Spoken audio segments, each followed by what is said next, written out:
words were spat, sharp and dripping with disdain, as the woman adorned in diamonds deliberately tipped her wine glass. The crimson liquid splashed onto the waiter's shirt and seeped into the hospital bill peeking from his pocket. He said nothing. Eyes lowered, lips sealed. Across the room, a silver-haired man watched the scene unfold, his gaze tightening. Then he stood, quietly but with intent. Why do we glorify those who humiliate hard-working people?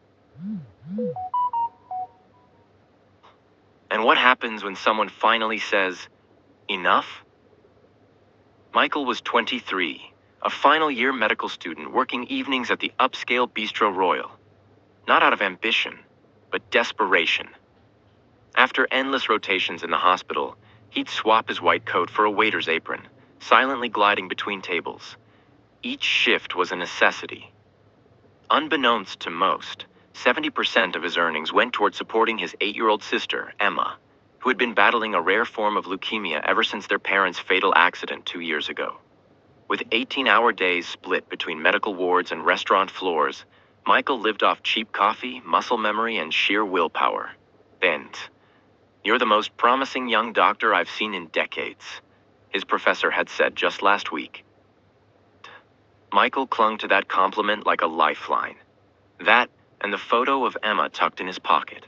Her bright, toothless smile wrapped in a colorful scarf, a fragile beam of light in his shadowed life. It was a Thursday evening when Eleanor Harrington arrived. The infamous wife of real estate mogul James Harrington had chosen Bistro Royal for her 45th birthday celebration. She snapped her fingers the moment she stepped in, like summoning a servant. "You waiter, this table is unacceptable. Move us now." The manager rushed to her side with flattery, all fake charm and obsequious panic. "Mrs. Harrington, so lovely to see you again. We'll arrange something immediately." Michael watched the staff visibly tense. No one volunteered for her table. "She's gotten 3 people fired," whispered Alicia, a fellow server. "We literally draw straws when she reserves."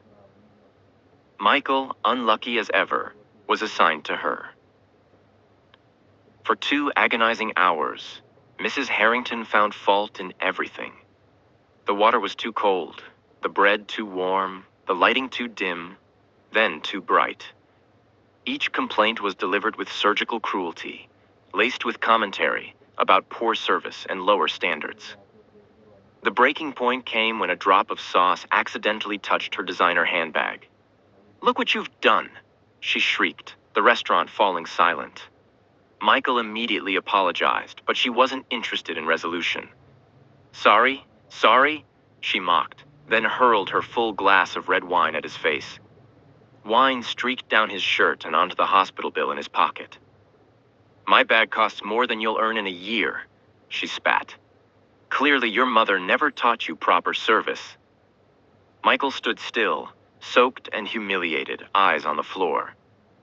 "My mother passed away 2 years ago, ma'am," he said softly. The manager rushed in, not to support Michael, but to soothe Mrs. Harrington. "This is unacceptable," he said to Michael. "Your entire meal is complimentary, Mrs. Harrington. Please allow us to offer our finest champagne." In the break room, Michael tried to dab his shirt with club soda, hands trembling. The manager leaned on the doorframe. "Just apologize," he said. "She threw wine at me." "Michael, the camera saw everything. But the customer is always right, especially when they're rich. I know it's not fair, but think. $200,000 in student debt, your sister's treatments. Can you afford principals right now?" Michael said nothing. He'd already filed 3 harassment reports. All were ignored. "They're still in your drawer," he said quietly. "And they'll stay there," the manager replied. "That's just the way it is." When Michael stepped back onto the floor, whispers followed him. "He must have provoked her," someone muttered. "That's what it's like in the service industry. You take the abuse and vanish into the background." Mrs. Harrington, meanwhile, was basking in champagne and sympathy, retelling the story with flair. In her version, a bumbling, incompetent waiter had ruined her night. and her bag. By morning, video clips had surfaced online, but headlines focused on a disturbance involving philanthropist Eleanor Harrington, emphasizing her status, not her behavior. The restaurant's owner emailed Michael requesting a formal written apology. Not to him, but from him. "You chose this profession," his roommate said when shown the email. "Serving food, yes, not being dehumanized." That evening, back at work, Michael felt like a sideshow. Stares from colleagues and customers made him feel small. On his break, he looked at Emma's latest test results. The numbers weren't good. Her smile in the photo was still bright, though, missing 2 front teeth. As the photo slipped from his hands, an older man stooped to pick it up. "Yours, Shanarun?" he asked kindly. "My sister," Michael replied. The man studied Michael with quiet intensity. "You look familiar." "I've worked here 18 months, sir." "No, not from here," the man said. He extended a hand. "Dr. James Wilson, I've just returned to Memorial after 30 years at Johns Hopkins." Michael blinked. "The pediatric oncologist. Your paper on rare lymphomas was revolutionary. I presented on it last semester." Dr. Wilson snapped his fingers. "That's it. You're the student Dr. Garrison mentioned. Brilliant presentation on rare childhood leukemia." Their conversation was interrupted by a commotion at the entrance. Mrs. Harrington had returned, flanked by friends. Michael paled. Dr. Wilson noticed. "Is everything all right?" "I should get back to work," Michael said, heading toward the kitchen. Mrs. Harrington spotted him. "I can't believe they still employ that incompetent boy," she sneered. "One call to the hospital board, and he'll never practice medicine in this state." Dr. Wilson's eyes narrowed. Recognition flickered across his face. In the kitchen, the manager intercepted Michael again. "She's requesting a different server." "Gladly." "She's also asking for your termination." "For what? Existing?" "Michael," the manager said, clearly uncomfortable. "Her husband is on the hospital board. Think about your career."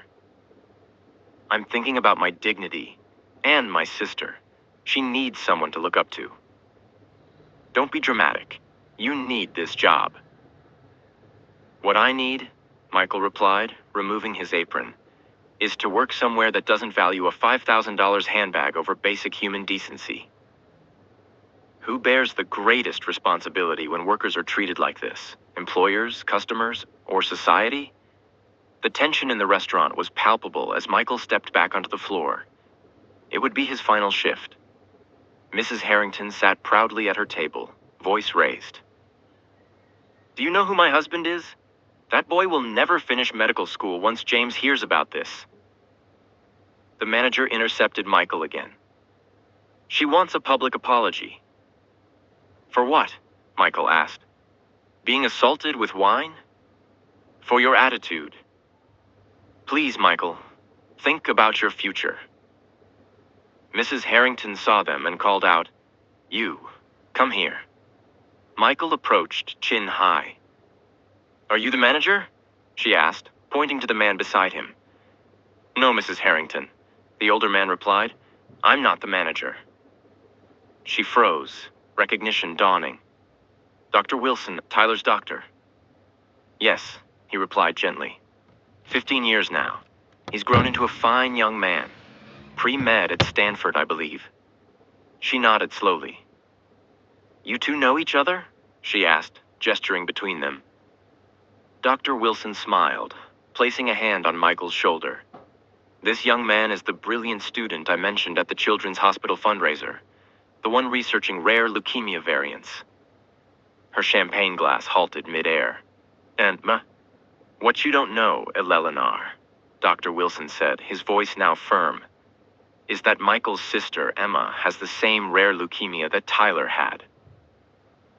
The restaurant went completely still. And for the first time all night, Mrs. Harrington had nothing to say. Dr. Wilson's voice cut through the quiet tension of the room.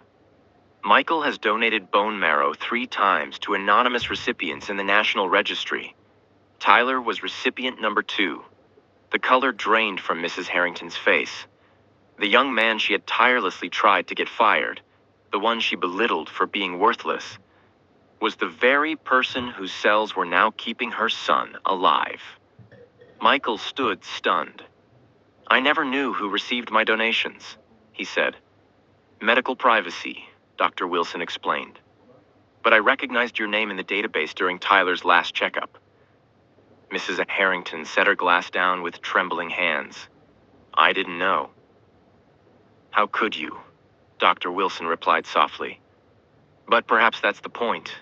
We never truly know the battles others are fighting, or the value they bring to the world, especially when we don't bother to look beyond appearances." The restaurant manager suddenly became solicitous, stepping forward with concern. "Michael, are you all right? Do you need to sit down?" Michael let out a bitter laugh at the abrupt shift in tone.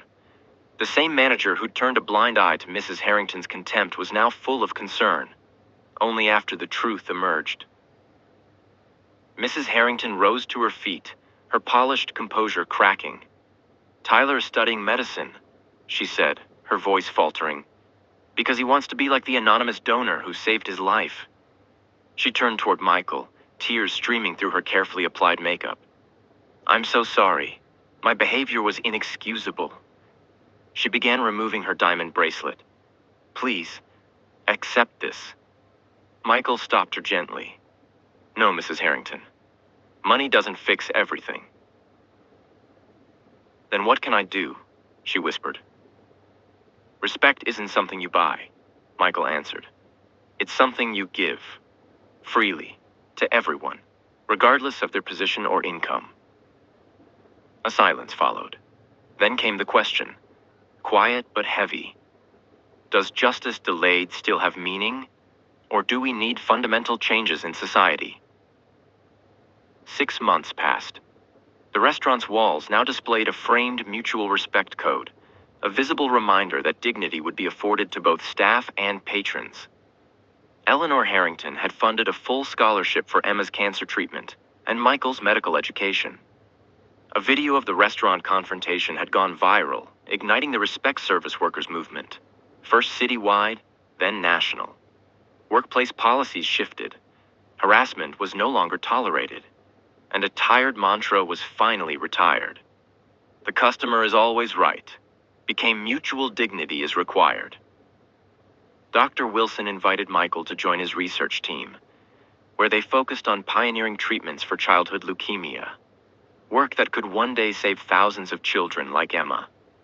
Eleanor, once the embodiment of elite entitlement, had found an unlikely new purpose: advocacy. The same woman who once snapped her fingers at servers now spoke at national conferences on workplace dignity and class equity. A person's value isn't measured by their assets," she told a primetime interviewer, "but by how they treat others." Across the nation, restaurants implemented zero-tolerance policies for bullying. News coverage shifted from viral outrage to serious conversations about class, labor rights, and dignity in service industries. A leading magazine published a feature headlined, "Sometimes the most important people are the ones we overlook," with Michael and Eleanor on the cover.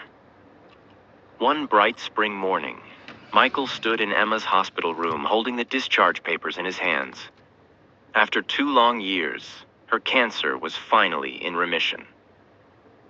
"Does this mean I can go to real school now?" she asked, packing her few belongings. Michael smiled. "Real school, real playground, real everything." Weeks later, at his medical school graduation, Michael stood at the podium addressing his classmates. Sometimes our darkest moments lead to our greatest transformations. In the audience, Eleanor Harrington was the first to rise and applaud. No longer proud, but deeply changed. She had learned compassion through humility. Dr. Wilson had established a research fellowship in Emma's name, designed to fund future oncologists from underprivileged communities. Eleanor, now a volunteer at the Children's Oncology Ward where her son was once treated, and where Emma found healing, read stories to young patients every Thursday. And I used to think wealth was power, she confessed to Michael after the ceremony. But real power is in how many lives you touch positively. As they stepped out of the auditorium, Michael noticed a young waiter struggling with a heavy tray at the reception. Without hesitation, Eleanor stepped forward and held the door open. "Thank you, ma'am," the surprised server said. "No," she replied warmly. "Thank you for your service." Because sometimes the small gestures reveal the greatest transformations. A civilized society is not judged by its opulence or convenience, but by how it treats those who serve it. Have you ever experienced something similar? Can a single moment change an entire life? Share your story. Subscribe to follow more stories about compassion and positive change in society.